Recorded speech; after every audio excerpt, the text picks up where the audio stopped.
नमस्कार मित्रों, YouTube channel IG योद्धा में एक बार फिर आप सभी का स्वागत है। कृपया इस चैनल को सब्सक्राइब करें। मित्रों, जैसा कि आरएसबी के लेक्चर सीरीज में आपने ध्यान दिया होगा, पिछले सप्ताह कोई भी वीडियो हम लोड नहीं कर सके थे। उसका कारण था कि हमारे ऋषिकुल रस परिवार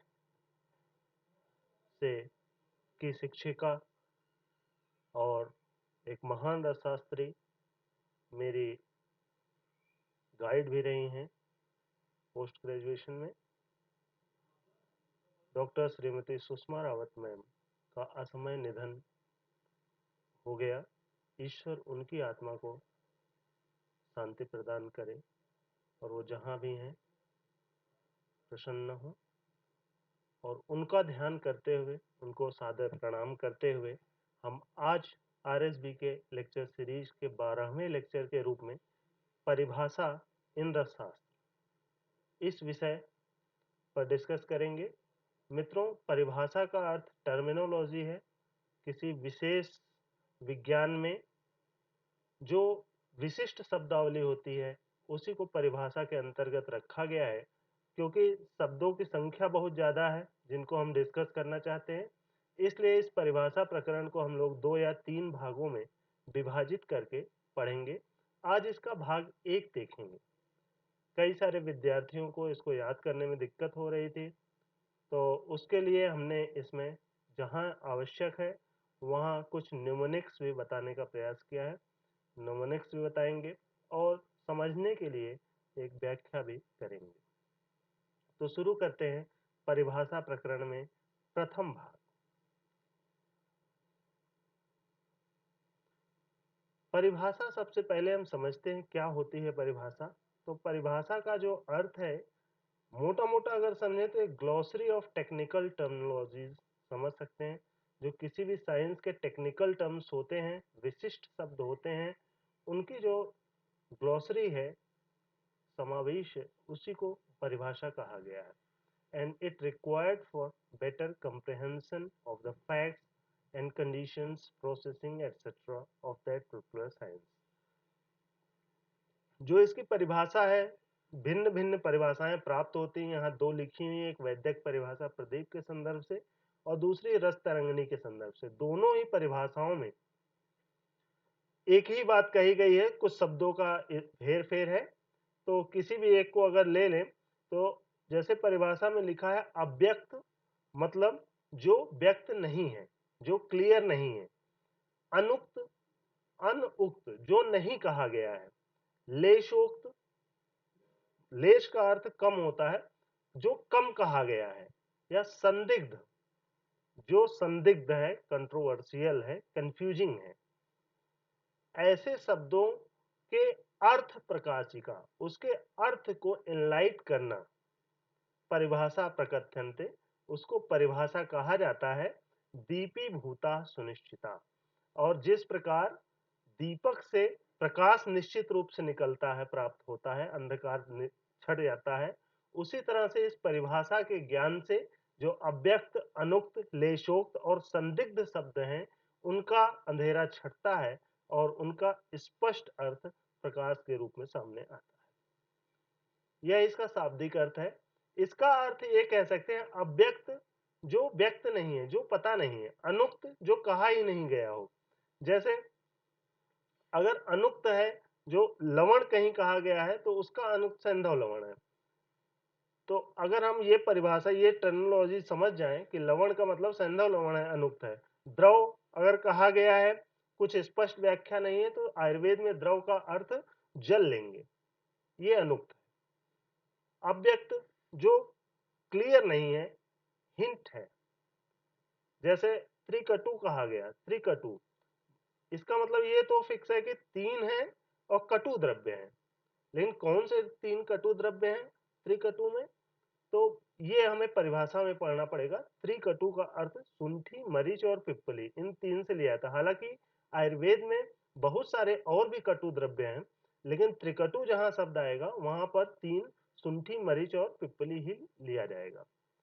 संदिग्ध अर्थ जहां पर कोई कंफ्यूजन है अर्थों में, वहां परिभाषा से ही माना जाएगा। जैसे शोधन है, शोधन का अर्थ सामान्य जो भाषा होती है उसमें जो किसी विषय जो विशेष वस्तु है उसकी सांद्रता को बढ़ाना या फिर 100% की ओर ले जाना, इसी को शोधन कहा जाता है। जैसे अगर चीनी है, चीनी में कंकड़ मिला हुआ है, 5% कंकड़ मिला है, उसमें से हमने साफ किया, 4% कंकड़ अलग कर दिया, 1% कंकड़ बचा और बाकी चीनी बची, तो चीनी शुद्ध हो गई। या पूरा 5% कंकड़ निकाल दिया, चीनी शुद्ध हो गई, जो नॉर्मल प्यूरिफिकेशन भाषा है। लेकिन यहाँ आयुर्वेद में जो शोधन शब्द है वह इस शोधन से अलग है। वहां पर कुछ जुड़ भी सकता है, कुछ घट भी सकता है और कुछ बढ़ भी सकता है, परिवर्तित भी हो सकता है। जब शोधन की परिभाषा हम लोग पढ़ेंगे वहां जानेंगे। तो ये संदिग्ध अर्थ है, कंफ्यूजिंग है, इसको भी परिभाषा के माध्यम से क्लियर करते हैं।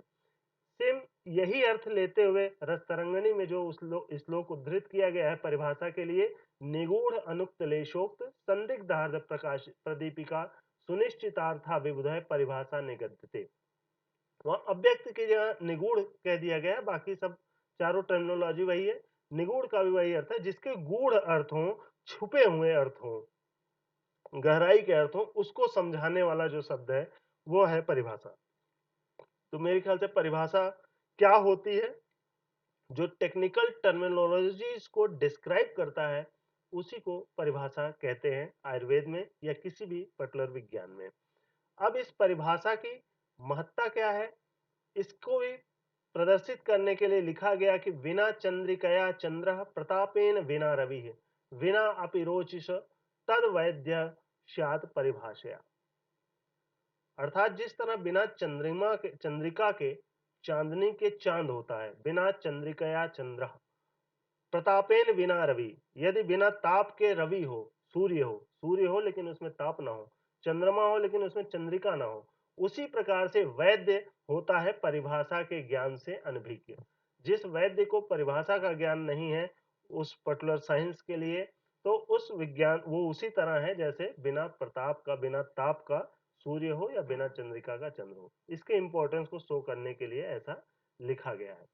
इसी तरह रसतरंगिणी में भी लिखा गया है, परिभाषाध्यायमादौ यो अधीते रस साधक रस तंत्रार्थ विज्ञाने न समूहयति कुत्रचित।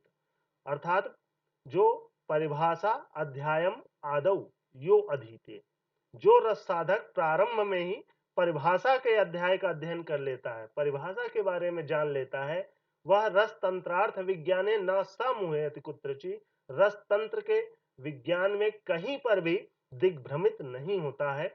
वह सब कुछ स्पष्ट होता है उसके सामने, जितनी भी रस विद्या है, और रस साधना कर पाता है। अर्थात रस शास्त्र का ज्ञान बिना परिभाषा के उचित रूप से नहीं प्राप्त किया जा सकता है, यह कहने का आशय है परिभाषा की महत्ता के रूप में। कुछ परिभाषाएं हम लोग शुरू करते हैं, जैसे धन्वंतरी भाग। धन्वंतरी भाग जो है एक तरह से रुग्ण द्वारा, मतलब जो रोगी होगा, पेशेंट होगा, वो देता है, पहले के टाइम में दिया करता था। पेशेंट देता था, किसको देता था, वैद्य को देता था। जो डॉक्टर है, पेशेंट डॉक्टर को देता था, रोगी वैद्य को देता था। और क्यों देता था, आरोग्य व सुख की प्राप्ति के लिए। धन्वंतरी भाग क्यों दिया जाता था, आरोग्य व सुख की प्राप्ति के लिए। और किसके नाम से दिया जाता है, नाम से ही स्पष्ट है, भगवान धन्वंतरी के नाम से वैद्य को दे दिया जाता था। और क्या होता था ये, तो रोगी के लिए, रोगी के ही खर्चे पे जो औषधि तैयार की जाती थी उसका एक भाग वो वैद्य को दे दिया जाता था। पहले हम जानते थे कि जो क्लिनिक्स है और फार्मेसीज हैं वो अलग अलग नहीं हुआ करती थी, वही वैद्य स्वयं ही औषधि निर्माण करके अपने मरीजों को दिया करता था। तो उस समय जो मरीज होते थे, पेशेंट होते थे, वो अपनी दवा बनाने के लिए व्यापारियों से कच्ची दवा खरीद के ले आते थे और वैद्य को देते थे। वैद्य अपने यहाँ उसको दवा को बनवाता था या अपने सहायकों से बनवाता था। उसके बाद उसके इलाज में जो यूज हुआ, उसके अलावा उसका एक भाग वैद्य अपने पास रख लेता था धन्वंतरी भाग के नाम से, कि यह धन्वंतरी भाग है। उसकी सहायता से वैद्य जो दरिद्र मरीज होते थे या असहाय मरीज होते थे, जिनके पास देने के लिए पैसा नहीं, धन नहीं होता था, उनकी मदद करता था। जिनको औषधियां लाने के लिए पैसे नहीं है व्यापारियों के पास से, उनको वह उन दवाओं में से वैद्य दिया करता था। तो ये समाज की एक उस समय व्यवस्था थी कि जो लोग असहाय हैं, निर्धन हैं, उनकी भी चिकित्सा हो सके, उसके लिए यह एक प्रयोग किया गया था। उस समय सामाजिक व्यवस्था थी, धन्वंतरी भाग। तो परीक्षा की दृष्टि से बच्चे इतना जरूर ध्यान रखें कि कौन देता था, किसको देता था, क्योंकि अभी इससे मिलता जुलता है दूसरा आएगा रुद्र भाग, उसमें अलग होगा और यही ऑब्जेक्टिव क्वेश्चन बन जाता है। जब हम कॉम्पिटिटिव एग्जाम में बैठते हैं तो ऑब्जेक्टिव क्वेश्चन में यही पूछ लिया जाता है कि धन्वंतरी भाग कौन किसको देता है। तो रोगी देता है वैद्य को। और कितना देता है, तो औषधियों का भाग भी निर्धारित है। जो सिद्ध रस है, घृत है, तेल है, औषधि, उनका आधा भाग वैद्य को धन्वंतरी भाग के रूप में प्राप्त होता था। अवलेह का 1/8 भाग प्राप्त होता था। और अन्य जितनी भी औषधियां हैं, चूर्ण है, गुटिका है, आशव वरिष्ठ है, जितनी भी औषधियां हैं, उन सभी औषधियों का 1/7 भाग धन्वंतरी भाग के रूप में वैद्य को रोगी द्वारा दिया जाता था। तो ये ध्यान रखेंगे, आरोग्य व सुख की प्राप्ति के लिए भगवान धन्वंतरी के नाम पे यह दिया जा सकता है। उसी का लगभग एक परिमार्जित रूप है आजकल जो कमीशन दिया जाता है, लेकिन वह व्यवस्था आज की व्यवस्था से कहीं उचित प्रतीत होती है, यदि हम सामाजिक दृष्टिकोण से देखें तो धन्वंतरी भाग मेरे ख्याल से आप समझ गए होंगे। दूसरा है रुद्र भाग।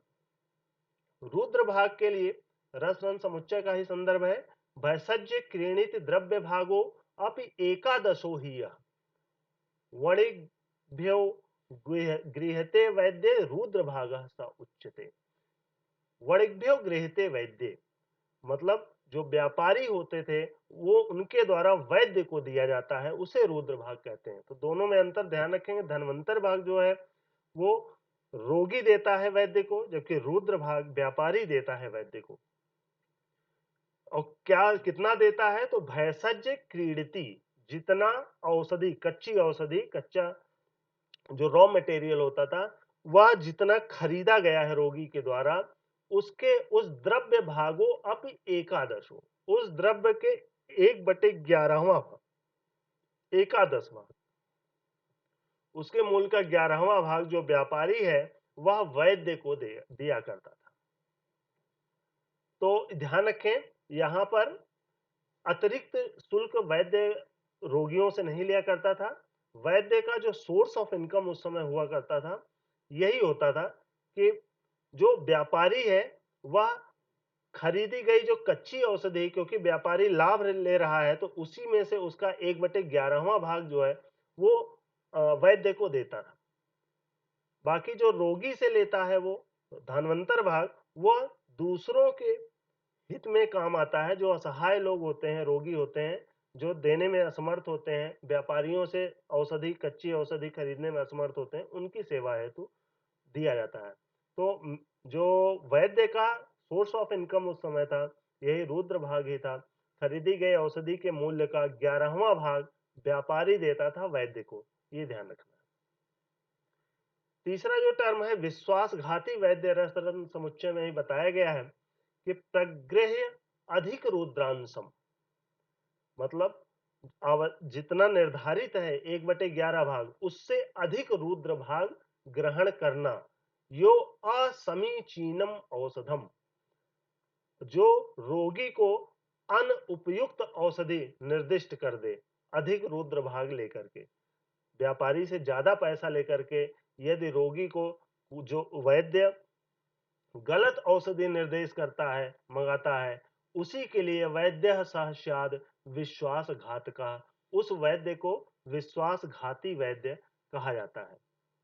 निश्चित रूप से आज जो कमीशन के लिए आज के टाइम में डॉक्टर्स फार्मेसिस्ट से कमीशन लेके, फार्मासिस्ट से कमीशन लेके रोगी के लिए उपयोगी न होते हुए भी औषधियां लिख रहे हैं, वह इसी श्रेणी में आते हैं जो रस वाग्भट ने 13वीं शताब्दी में विश्वासघाती वैद्य के नाम से वहां वर्णन किया है। लवण संग्रह देखते हैं। लवण जगह जगह जो रस कर्म है, चाहे धातुवाद हो या देहवाद हो या औषधि निर्माण हो चिकित्सा के लिए, सभी में लवण जगह जगह पर आएगा। और वहां पर एक से अधिक लवण का जब प्रयोग होता है तो वह संग्रह के शब्द में होता है। जैसे लवण द्वय कहा जाएगा, लवण त्रय, जैसे लवण भास्कर चूर्ण में चतुर लवण पड़ेगा। बस चतुर लवण उसके इंग्रेडिएंट से बताया जाएगा, तो हमें ये परिभाषा से समझना होगा कि चतुर लवण क्या होता है। तो इसको ध्यान रखने के लिए लवण संग्रह को एक निमोनिक है, औसा विशेषव। अगर ये याद कर ले तो हम सारा याद कर सकते हैं, औसा विशेषव। तो एक लवण की जब बात होगी, पहले बताया जा चुका है अनुक्त में सैंधव लवण होता है श्रेष्ठ, सबसे श्रेष्ठ इनमें सैंधव लवण होता है, जो सेंधा नमक होता है वो श्रेष्ठ है, तो वो अनुक्त है। अगर लवण द्वय की बात करेंगे तो हम बोलेंगे से सौ, अंतिम दो अक्षर से सौ, मतलब सैंधव लवण और सवर्चल लवण। लवण त्रय की बात करेंगे तो हम बोलेंगे विशेषव, विड लवण, सैंधव लवण और सवर्चल लवण। चतुर लवण की बात करेंगे तो हम लोग बोलेंगे सा विशेषव। सामुद्र लवण जो सामान्य लवण होता है उसको सामुद्र लवण कहते हैं, विड लवण, सैंधव लवण और सवर्चल लवण। और लवण पंचक की बात करेंगे या पंच लवण जिसे कहते हैं तो असा विशेषव। औ से औद्भिद लवण या इसी को रोमक लवण भी कहते हैं, तो औद्भिद या रोमक लवण, सा से सामुद्र लवण, वी से विड लवण, से सैंधव लवण, सौ से सवर्चल लवण। इस तरह पंच लवण हम ध्यान रखने के लिए लवण द्वय के लिए शेषव, लवण त्रय विशेषव, चतुर लवण सा विशेषव, पंच लवण औसा विशेषव ध्यान रख सकते हैं जो शुरुआत कर रहे हैं उनके लिए। अब इस पंच लवण में यदि चुल्लिका लवण जिसे नवसादर भी कहते हैं उसको भी मिला लिया जाए इस संग्रह में तो उसे षड लवण की संज्ञा भी दी गई है। तो इस तरह से हम लवण द्वय से लेकर के षड लवण तक याद रख सकते हैं। अगला टर्म है पंचामृत। पंचामृत का जो श्लोक है रसतरंगिणी में, गव्य क्षीरम दधि घृतम माक्षिकम चात शर्करा पंचामृतम समाख्यातम रस कर्म प्रसादकम। इस पंचामृत में 5 चीजें हैं जिसमें से 3 गाय से प्राप्त होने वाले उत्पाद हैं। गाय का दूध, गाय का दही, गाय का घी। गव्य क्षीरम दधि घृतम, गाय का दूध दही घी, ये गाय का होना चाहिए। चौथा, इसमें माक्षिक जो शब्द आया है, ये जो रस द्रव्य माक्षिक है उससे कंफ्यूज नहीं करेंगे, ये माक्षिक मधु के लिए आया है, शहद जिसे बोलते हैं, शहद या मधु। और चा अथ शर्करा, पांचवा जो है वो शर्करा है। तो इन 5 को का जो संग्रह है उसको पंचामृत कहा है। गाय का दूध, गाय का दही, गाय का घी और मधु और शर्करा। तो दूध दही घी और मधु शर्करा, इन पांचों को पंचामृत कहा गया है। और रस कर्म प्रसादकम, आगे ये भी लिखा है, रस तरंगिणी ने इसका बहुत अच्छा प्रयोग बताया कि रस कर्मों में इसकी आवश्यकता होती है स्थान स्थान पर। मीन्स रसों के अनेक प्रकार के कार्य इससे सिद्ध होते हैं। यह पंचामृत है। पंचामृत हमें ध्यान रखना होगा, जहां भी इंडिकेटेड होगा पंचामृत वहां ये ध्यान रखेंगे। हम जब द्रव्यगुण विषय पढ़ते हैं उसमें भी एक पंचामृत आता है जो हर्बल ड्रग्स के लिए है, वो यहाँ पे प्रयुक्त नहीं होगा। जब रस शास्त्र में पंचामृत कहा जाएगा तो वहां दूध दही घी और मधु और शर्करा ही समझेंगे। इसी तरह अगला टर्म है पंचगव्य। पंचगव्य भी, इसमें पांचों चीजें गाय, गव्य गाय से है, पांचों चीजें जो है गाय के उत्पाद हैं, गाय से प्राप्त होने वाले उत्पाद हैं। दूध दही घी 3 सेम है जो पंचामृत में था, बस मधु और शर्करा वहां पर था, उसकी जगह पर गोमूत्र और गोबर है। यहाँ मूत्र और गोबर दो को और संकलित करें अगर मधु और शर्करा को हटा के, तो पंचामृत की जगह ये पंचगव्य हो जाएगा। तो ये बहुत अच्छे से ध्यान देंगे जब रसशास्त्र के विभिन्न प्रोसीजर्स पढ़ेंगे कि कहां पर पंचगव्य इंडिकेटेड है, कहां पंचामृत इंडिकेटेड है, जहां जैसा निर्देश होगा वहां वैसा प्रयोग करेंगे। तो पंचगव्य में गाय से प्राप्त होने वाले 5 उत्पाद हैं, गाय का दूध, गाय का दही, गाय का घी, गाय का गोमूत्र और गाय का गोबर। इन पंचगव्य का प्रयोग हम लोग विभिन्न कर्मों में करते हैं। इसी तरह द्रावक गण की आवश्यकता पड़ती है। द्रावक गण में 6 चीजें आती हैं, हम लोग याद कर लेते हैं इसको। गुड़, गुंजा, गुग्गुलू। 3 पहले ध्यान रखें, गुड़, गुंजा, गुग्गुलू। तीनों एक गु से हैं तो याद रहेगा गुड़, गुंजा, गुग्गुलू। और उसके बाद याद करेंगे शहद, सुहागा, घी। तो हम लोग ये 6 याद कर लेते हैं, गुड़, गुंजा, गुग्गुलू, शहद, सुहागा, घी। ये 6 का जो समूह है उसको द्रावक गण कहा जाता है। और जैसा कि नाम से स्पष्ट है, द्रावक मतलब द्रवित करने वाला, जो धातुओं को भी द्रवित कर दे। और द्रवित कैसे करेगा, उनका जो द्रवणांक है, मेल्टिंग पॉइंट है, उसको ये नीचे ले आता है, कम करता है। और मेल्टिंग पॉइंट कम होगा तो कम तापमान पर ही आसानी से जो धातुएं हैं वो द्रवित हो जाती हैं। रसशास्त्र की विभिन्न प्रक्रियाओं में इसका प्रयोग हम लोग आगे देखेंगे, द्रावक गण का प्रयोग। अब इस द्रावक गण में कई बार शब्द रसशास्त्र की प्रक्रिया में आएगा मित्र पंचक। तो इसी द्रावक गण में से अगर गुण को निकाल दिया जाए, बाकी जो 5 बचते हैं, उस समूह को मित्र पंचक कहा जाता है। गुंजा, गुग्गुलू, शहद, सुहागा, घी। ध्यान रहे, अगर गुड़ भी इसमें जोड़ देंगे तो यह द्रावक गण होगा।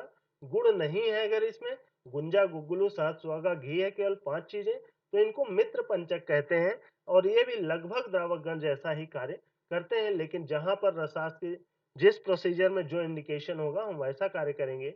इसमें जो गुड़ और गुंजा है, उनके खुद के मेल्टिंग पॉइंट कम होते हैं और वो सोर्स ऑफ कार्बन की तरह काम करते हैं टेम्परेचर के लिए। जो टंकड़ है, सुहागा, सुहागा को टंकड़ भी कहते हैं, it helps in reducing the melting point of the mineral concentrate, permitting the easy liquefaction. जो मिनरल्स होते हैं उनका मेल्टिंग पॉइंट रिड्यूस करने में टंकड़ की भूमिका होती है। और जो मधु और घृत होते हैं, मधु एंड घृत also melts at very low temperature and turns to carbonized form.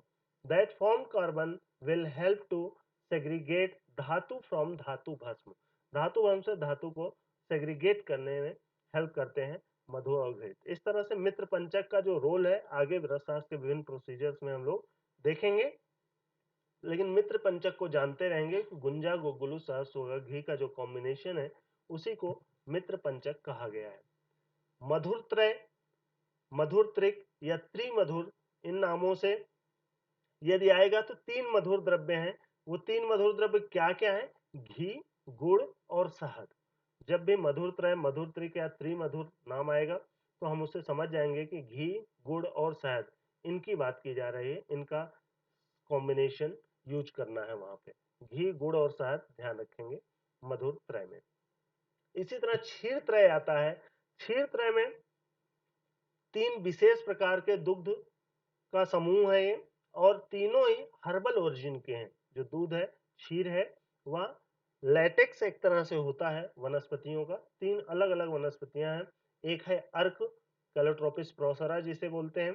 तो अर्क का दूध मतलब अर्क का जो लैटेक्स होता है उसी को अर्क क्षीर कहा जाता है। इसी तरह वट या बरगद जो होता है उसका क्षीर, उसका जो लैटेक्स होता है व्हाइट कलर में। और स्नूही क्षीर, स्नूही का जो लैटेक्स होता है व्हाइट कलर का, इन तीनों का जो कॉम्बिनेशन होता है उसको क्षीर त्रय कहा जाता है। इसका भी विभिन्न प्रयोग मिलेगा रस औषधियों की प्रोसेसिंग में। इसका पंचमृतिका आता है। पंचमृतिका में 5 प्रकार के द्रव्य हैं, घटक द्रव्य, उनका जो समूह है उसको पंचमृतिका कहा गया है। बहुत सारे प्रोसीजर्स में, जैसे स्वर्ण का शोधन पंचमृतिका से होता है, तो इसी तरह विभिन्न प्रकार के प्रोसीजर्स में पंचमृतिका इंडिकेट किया जाता है। केवल पंचमृतिका लिखा रहेगा तो हम ये 5 चीजें समझते हैं। भस्म, जो लकड़ी की राख होती है वह। दूसरा गैरिक। तीसरा स्टिका चूर्ण, ईटे का चूर्ण जो होता है। चौथा लवण, साधारण नमक जो होता है। और 5वां वल्मीक। वल्मीक का अर्थ जो दीमक की मिट्टी होती है, दीमक जहाँ पे अपना घर बना लेते हैं ऊंचा सब, और वह मिट्टी को वल्मीक मिट्टी या बॉम्बे मिट्टी भी कहते हैं। तो इन 5 प्रकार के द्रव्यों का जो समूह है उसको पंचमृतिका कहा जाता है। और जहां पर भी इंडिकेटेड होगा इन 5 को हम यूज करते हैं।